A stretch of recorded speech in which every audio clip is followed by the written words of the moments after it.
Nous sommes à Sednaya, la pire prison de Syrie. Les détenus y sont plongés dans le noir, où les sons résonnent comme des supplices. Derrière ces portes se cache un des pires crimes contre l'humanité. C'est justement ça que le régime syrien veut garder secret. Et c'est ce que nous avons révélé dans une enquête en 2017. De Sednaya, on ne connaissait que cette photo. Là, on est à 30 km de Damas. Aucun journaliste, aucune organisation n'a pu accéder à cette prison. À part nous. Mais on y a eu accès grâce aux témoignages de ces rescapés. Ils nous ont raconté, et nous, on a reconstitué chaque recoin de la prison. Ces longs couloirs, ces minuscules cellules, et puis ces sons. Vous êtes-vous déjà demandé qui ils étaient, ces prisonniers de Sednaya ? Sans le savoir, vous avez sûrement déjà croisé leurs regards dans le métro, sur la terrasse d'un café ou même à l'université. Qui sont-ils ? Comment survivent-ils ? Et après, quand ils en sortent, comment réussissent-ils à continuer de vivre ? Ces questions ont hanté Jonathan Millet. Documentariste depuis 10 ans, il signe aujourd'hui son premier long-métrage de fiction, Les Fantômes. Il s'est demandé quels étaient les fantômes de ces exilés déracinés, leur traumatisme, et comment ils pouvaient survivre et obtenir justice. Pendant des mois, il a entendu leurs récits, et avec eux, il a dessiné son personnage principal, Hamid, un réfugié syrien, ancien détenu de la prison de Sednaya, qui va traquer son ancien bourreau caché en Europe. Mais il n'a jamais vu son visage, donc ses seuls indices dans sa quête seront des odeurs, des gestes, des voix. C'est un film haletant, captivant et sensoriel. Moi, mon parcours, c'est qu'à 18 ans, je voulais faire du cinéma et je me suis dit que j'allais apprendre par moi-même. Et donc, je suis parti voyager avec ma caméra et j'ai commencé à me faire embaucher par des ONG à certains endroits du monde ou à faire des images pour ce qu'on appelle des banques de données d'images, donc des images qui illustrent des reportages. Et ça a été vraiment mon école de cinéma et j'ai fait ça pendant 5 ans. Et j'ai eu quelques endroits où je me suis vraiment arrêté, notamment en Syrie. Donc on est en 2005, donc on est bien avant la guerre, au moment où la Syrie paraît ouverte et moderne. Et donc j'y suis resté une bonne année à Alep, dans le quartier d'où vient Hamid, et j'ai pas le même attachement qu'un Syrien à son pays, c'est sûr, mais au moment où la guerre a commencé, au moment où les villes ont été rasées, j'ai toujours su que je voulais à un moment raconter cette histoire-là. En 2015-2016, je rencontre 50, 60 Syriens qui, petit à petit, me racontent d'abord leur expérience d'avance, qui les a fait quitter le pays. Et ils me racontent, pour certains, la prison et la torture. C'est là la première fois que j'entends parler de la prison de Sednaya. Et c'est vrai qu'ils m'en parlent avec les sens, que c'est l'ouïe, on entend les pas de celui qui va arriver pour peut-être amener la mort sur certains, on se sert du toucher, et quand ils doivent passer devant celui qui va les torturer, la plupart, on leur met un immense sac sur la tête, et donc ils sont 80-90% à ne jamais mettre de visage sur des voix. Des bruits de pas, une porte qui claque, tous ces sons qui du coup deviennent vraiment des sons qui relèvent du trauma. Ils commencent à me raconter la torture et ce moment où ils se trouvent, ainsi qu'ils le disent, entre la vie et la mort. Et cet état-là, c'est ce que j'ai voulu raconter dans Les Fantômes, ce moment où on a tellement perdu qu'on est passé sous la ligne de vie.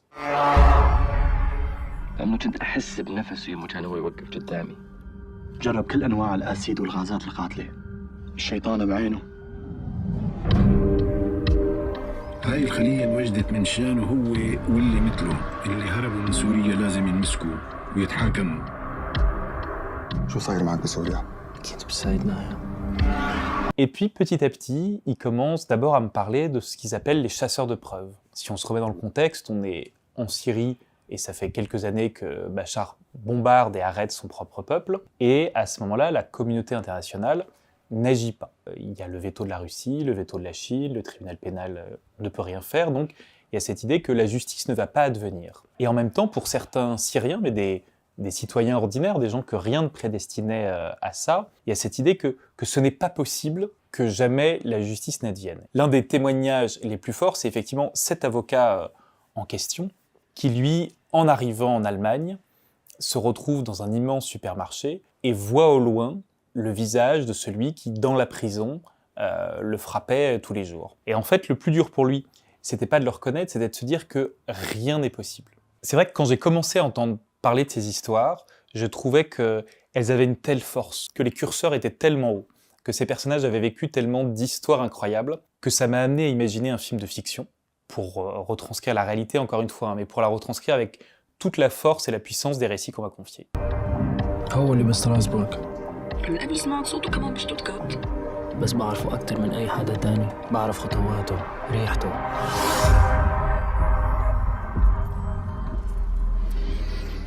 Être déraciné, il y a plein de façons de l'être, et donc je veux montrer que, déjà, par le personnage d'Hamid, que c'est un personnage qui n'a jamais fantasmé une Europe, que c'était quelqu'un d'épanoui et de profondément accompli en Syrie, accompli dans les arts et la culture, que c'était un professeur de poésie dans un pays qui est un pan énorme de la culture, enfin, de pouvoir sortir de ces caricatures toutes faites, du fait que la moitié du monde voudrait aller en Europe. Donc vraiment de raconter que ce sont les vicissitudes et la dureté du monde qui le conduisent à ça. Le après, il est rude, le après, c'est de la solitude, surtout pour ces Syriens avec une guerre en cours, où on ne sait jamais qui est dans quel camp, on ne peut pas faire communauté.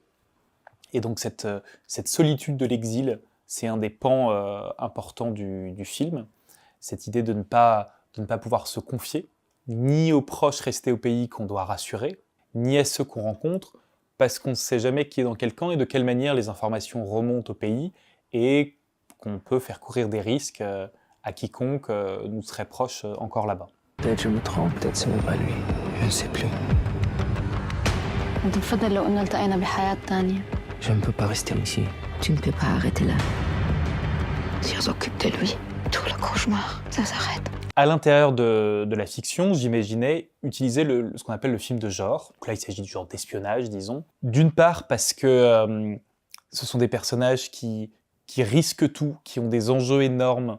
C'est ça que je voulais montrer à travers le film, qu'on n'est pas que dans le drame frontal de personnages qui se heurtent à la douleur de la vie, que ce sont des personnages sur qui repose quelque chose d'énorme, qui se confronte à un destin, à une histoire qui devient plus grande qu'eux. Quand j'ai commencé à écrire le film, ce qui m'a le plus intéressé, c'est que pour une fois, c'est pas une histoire où l'Occident sort vainqueur à la fin et sort les cartes. C'est-à-dire que c'est vraiment une histoire de Syriens qui se sont occupés de leur propre histoire et qui ont fait advenir la justice.